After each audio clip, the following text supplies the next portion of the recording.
भारतवर्षाची सर्व मात्र शक्तीला स्मरण करून आज शहीद दिवसाच्या निमित्ताने शहीद भगतसिंग, शहीद सुखदेव आणि शहीद राजगुरू चे नगरातले, परिसरातले, मावळ प्रांतातले माझे सर्व बंधू जे समोर बसलेलेत, व्यासपीठावर बसलेलेत, असे ज्यांना प्रेमाने डब्बेवाले म्हणून ओळखले जातं, सर्वांना माझं प्रेमपूर्वक अभिनंदन.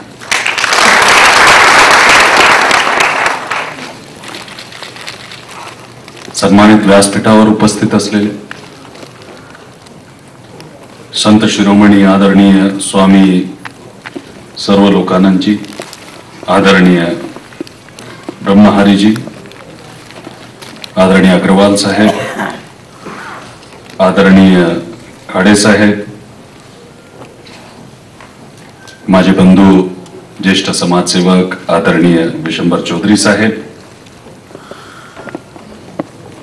तरुण वयामध्ये अतिशय वेगळी पद्धतीची पत्रकारिता करणारे माझे बंधू आदरणीय मी मराठीचे के संपादक श्री रवींद्र अंबेकरजी, आपल्या सोबतच उपस्थित असलेले आदरणीय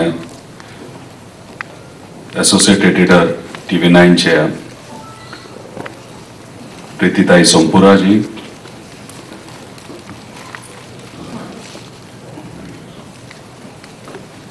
ज्यांचं मार्गदर्शन आम्हाला नेहमी लाभत असतो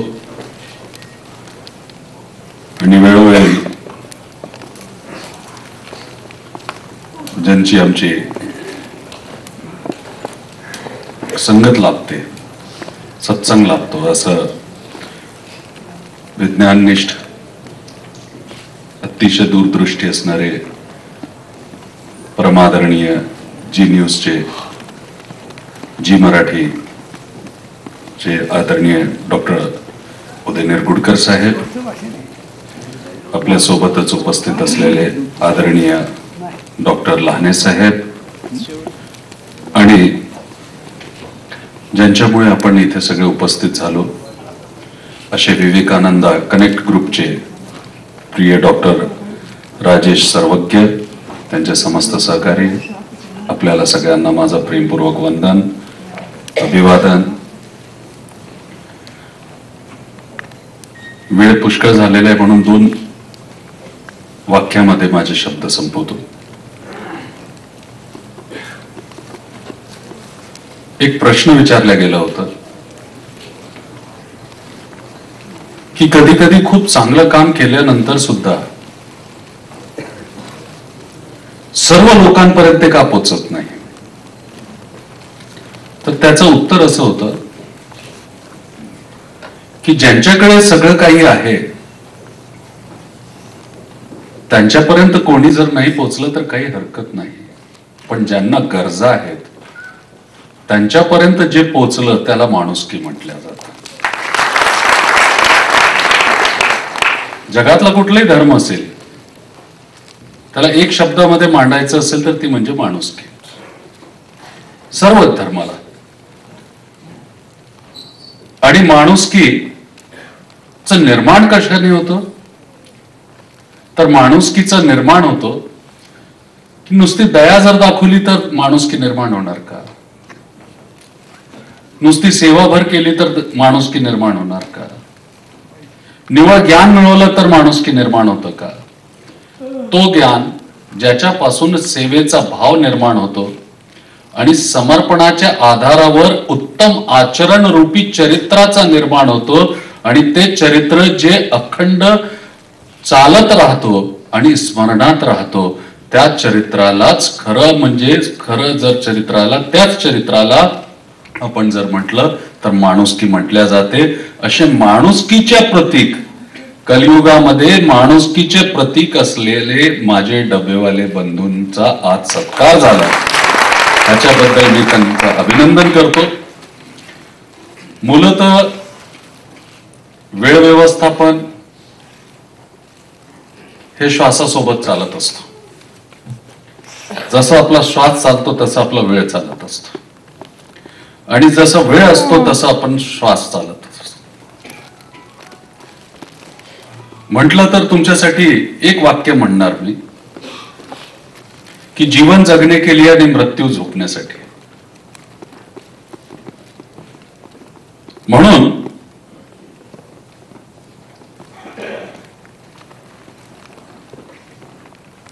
ज्या पद्धतीने जर्मनी सारखे राष्ट्राची कल्पना तुम्ही डिसिप्लिन शिवाय करू शकत नाही.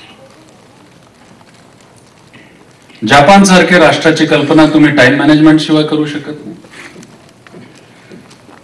तसंच ही मायानगरीची कल्पना तुम्ही डबेवाल्यांशिवाय करू शकत नाही.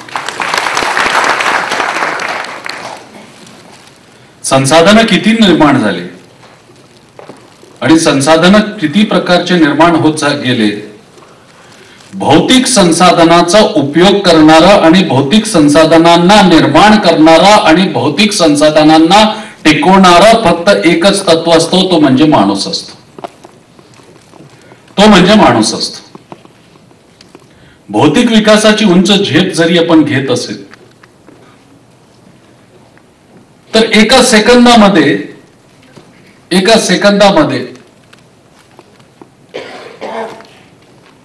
सेकंदामध्ये जर प्लॅटफॉर्मवर पोचायला आपल्याला उशीर झाला आणि ऑफिसला जाताना आपल्याला इंटरव्ह्यूला जाताना जर ट्रेन हुकली तर आपली जर लोकल हुकली तर आपली नोकरी सुटून जाते. एक श्वास घ्यायला विसरलं तर जीवन सुटून जातं. तर मुंबईचं जीवन हे डब्बेवाल्यांच्या सोबत चालतं आणि डब्बेवाल्यांचं जीवन हा मुंबई सोबत चालतं. म्हणून जेव्हा जीवन समरूप होतात तेव्हा संस्कृतीचा निर्माण होतं आणि अशीच संस्कृती टिकाऊ राहते. दोन गोष्टी आहेत. संस्कृती दोन प्रकारने निर्माण होतात. एक संस्कृती तिथले संसाधनं आणि तिथले परिस्थितीला पाहून निर्माण होते. स्वित्झर्लंड हा डोंगरांचा देश. तिथं अर्थव्यवस्थेचं काही साधन नव्हतं. म्हणून त्यांनी घड्याळ निर्मिती करण्याचा कार्य सुरू केला. मोठ्या प्रमाणात घड्याळ निर्यात करण्याचं काम सुरू केलं. आणि मग त्यांनी जे त्यांची परिस्थिती होती, पर्यावरण, त्याला संस्कृतीचं मान दिलं. आणि आज स्वित्झर्लंडची जी संस्कृती जी आहे ती पर्यावरणिक संस्कृती. पाकिस्तान आपल्या देशापासून वेगळं झालेलं एक छोटंसं राज्य जे परिस्थितीमुळे निर्माण झालं आहे. जे परिस्थितीमुळे निर्माण झालं आणि तिथले संसाधनाचा सदुपयोग न झाल्यामुळे आज तिथली संस्कृती काय झाली, तालिबानी. तर संस्कृती एक परिस्थिती आणि संसाधनांच्या आधारावर निर्माण होते आणि एक संस्कृती निर्माण होते संस्कारापासून. ते संस्कार निर्माण कशापासून होतात तर एका शब्दामध्ये ते संस्कार समजायचे असतील तर ते सद्गुणांपासून. आणि हे गुण ज्याच्यामध्ये एकात्मकता आहे, एकात्मकता असल्याशिवाय यश भेटत नाही. यश भेटल्याशिवाय सुख भेटत नाही. बंधूंनो, आपले वेळ व्यवस्थापन बद्दल सगळे म्हणतात, पण डबेवाल्यांना खरं समाजवादी म्हणणारा मी व्यक्ती आहे, ज्यांच्यामध्ये खरी एकात्मकताचं दर्शन आहे. जिथं एकात्मकता आहे तिथं कुठे ना कुठे, जिथे एकात्मकता आहे तिथं कुठे ना कुठं एक समाधान आहे, एकत्र राहण्याचं.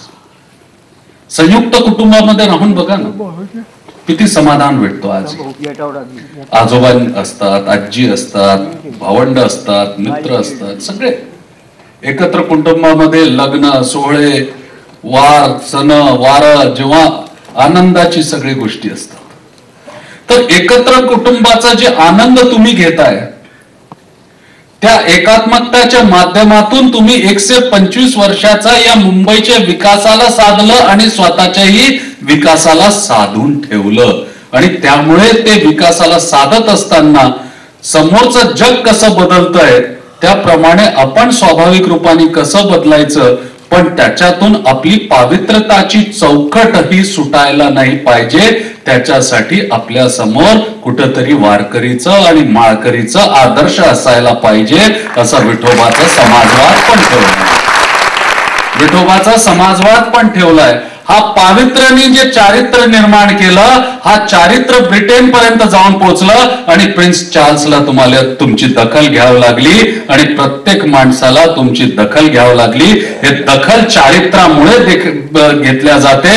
मग ते चारित्र्य उत्तम असेल किंवा ते चारित्र्य हीन असेल. आज ओळख चारित्र्याचीच आहे आणि आज विश्वास चारित्र्याचाच आहे. अहो आज समाजातली अशी परिस्थिती आहे की प्रत्येक क्षेत्रामध्ये संधेचं वातावरण निर्माण झालेलं आहे. प्रत्येक क्षेत्रामध्ये संधेचं वातावरण निर्माण झालेलं आहे. लोक एकमेकांवर विश्वास करायला तयार नाही, एकमेकांवर विश्वास करत नाही. कोणी एकमेकांवर विश्वास करत नाही आणि गंभीर विषयांवर जे आहे हसू उडवलं जातं आणि दखल सुद्धा घेतल्या जात नाही गंभीर विषयाची. दिल्लीमध्ये एखादी घटना घडते, अख्खा देश खळबळून उठतो. आपली संवेदना पण अशी छद्म होत चालली आहे. दिल्लीमध्ये एखादी घटना घडते तर अख्खा देश खळबळून उठतो आणि आंदोलनाला उभं होत असताना एखाद्या न्यायाची अधिकाराची माग करताना दिसतं. पण दुसरीकडे एखाद्या कमी वयातल्या ज्यांनी आयुष्य पाहिलेलं नाही, ज्यांनी जीवन पाहिलेलं नाही अशा मुलींना जेव्हा देवदासी बनवल्या जातं तेव्हा हा देश कुठे झोपलेला असतो. म्हणून या देशाला जागा करण्यासाठी स्थायी संवेदनाची गरज आहे आणि ते स्थायी संवेदना कुठंतरी अध्यात्माच्या माध्यमातून पेरल्या जातं आणि ते अध्यात्म जर आदर्शाच्या स्वरूपात विवेकानंदाच्या नावाने असेल आणि त्याच्यामध्ये जर वारकरी संप्रदायाचा माधुर्य असेल तर समाजाला बदलता वेळ लागणार नाही. समाजाला बदलता वेळ लागणार नाही. आणि म्हणून बंधूंनो मला एवढंच सांगायचंय की आज अशा परिस्थितीमध्ये जेव्हा मुंबईमध्ये भयाड हल्ला होतो, दहशतवाद्यांचा भयाड हल्ला होतो, गेटवे ऑफ इंडियावर एक दिवशी मेणबत्ती घेऊन मीडियाच्या कॅमेऱ्याच्या समोर त्याचा प्रतिशोध करणं आणि त्याचा जे आहे त्याचा प्रतिकार करणं, या देशाचे तरुणांना मला एवढं विचारायचं की जेव्हा तुम्ही 25 लाख रुपयाचा आज पॅकेज उचलता, 20 लाख रुपयाचा तुम्ही पॅकेज उचलता, 15 लाख रुपयाचा तुम्ही जेव्हा पॅकेज उचलता तर काय 15 रुपये राष्ट्र समाज आणि मानवतेसाठी खर्च करायला तयार आहात का? मानवतेसाठी खर्च करायला तयार आहात का? जेव्हापर्यंत या देशातला तरुण मुख्य प्रवाहामध्ये जुळत नाही, आंदोलनाने या देश सुधारत नाही. मी फक्त 2 आंदोलन महत्वाचे मानतो. एक श्रीकृष्णाने केलं ज्याच्या माध्यमातून श्रीमद भगवद्गीता समोर आली, आणि दुसरं आंदोलन जे महात्मा गांधींनी केलं ज्याच्यापासून आपल्याला स्वातंत्र्यता प्राप्त झाली. हे 2 आंदोलन महत्वाचे आहेत. आज आपल्याला अशा आंदोलनाची गरज आहे जे एकात्मकतेचे प्रतीक असेल, जे व्यवस्थेला सुधारण्याचे प्रतीक असतील पण व्यवस्थेमध्ये राहून नसतील, व्यवस्थेमध्ये राहून आणि व्यवस्थेमध्ये सुधार करणारे असतील.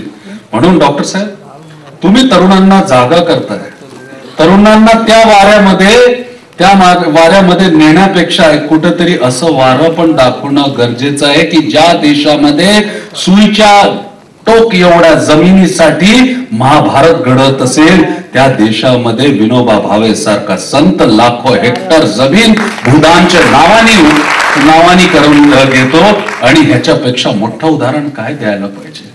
खरं तर बंधूंनो, आज जे द्वंद्व आहे आणि समाजामध्ये जे काही असंतुलन निर्माण झालेलं आहे ते एक आदर्शाचा द्वंद्व आहे. आज सामाजिक असंतुलन जर संपवायचं असेल आणि आज समाजाला जर संतुलित करायचं असेल, भारतला आपण नेहमी म्हणायचं, कधी विचार केला का की भारत ही जगद्गुरु होतो. सगळे म्हणतात भारतला परत जगद्गुरु करायचं, पण नेमकं करायचं कसं आणि भारत जगद्गुरु होता कशासाठी?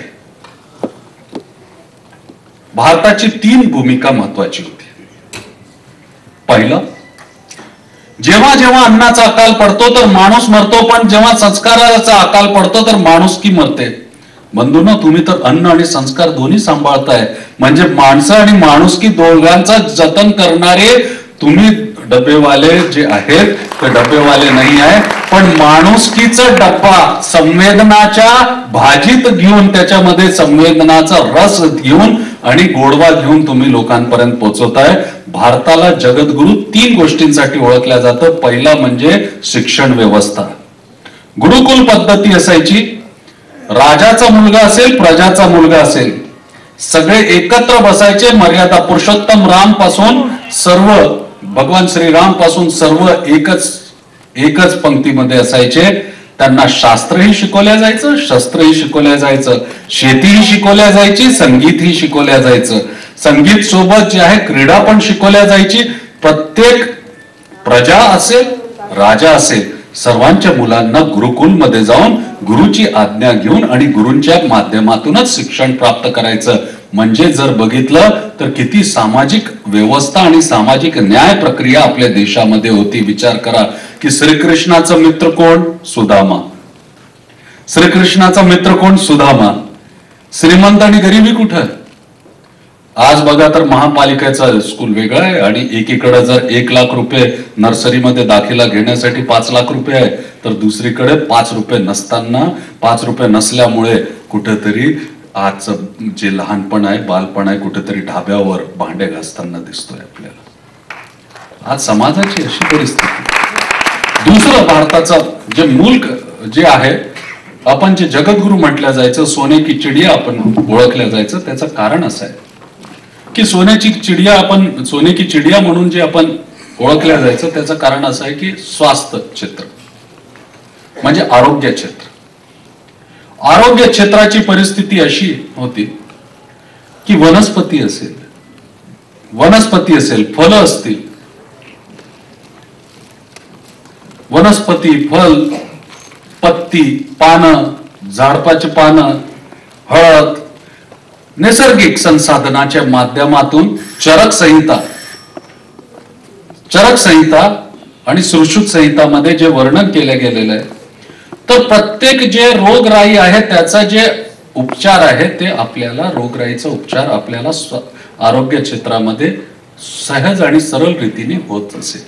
आज अशी परिस्थिती झाली की लाईफ सेव्हिंग ड्रग्स घेण्यासाठी आपले जे घ्यायला जर गेलो तर लाईफ सेव्ह करण्यासाठी इतके पैसे आणि कर्जबाजारी होऊन जातं की शेवटी लाईफ सेव्ह होतं, पण लाईफला गिव्हन अप पण करावं लागतं, म्हणजे ते कर्ज फेडता. तिसरं आहे धर्म. भारतामध्ये धर्म हा सोपं होता. चाणक्य एका झोपडीमध्ये असे सामान्य कुटुंबातल्या चंद्रगुप्तला सम्राट बनवण्याची ताकद ठेवणारा हा चाणक्य महानंद आणि महानंद पासून जे आहे अमात्य राक्षस सारखा जे आहे महामंत्री असताना सुद्धा त्याला पायउतार करतो. म्हणून बंधूंनो, आज धर्मक्षेत्र एवढा महाग झालेला आहे की एका महाराजाच्या गळ्यामध्ये हार टाकायचं असेल 5 लाख रुपये द्यावं लागतात, आरती उतरवायची असेल 11 लाख रुपये द्यावं लागतात, घरी नेण्यासाठी 21 लाख रुपये द्यावं लागतात. आणि दुसरीकडे जर बघितलं तर लोकांची पण परिस्थिती अशी झालेली आहे की आम्ही एकीकडे म्हणतो की भयमुक्त व्हा आणि स्वतः सिक्युरिटीमध्ये फिरतो तरी लोकांचे डोळे उघडत नाही.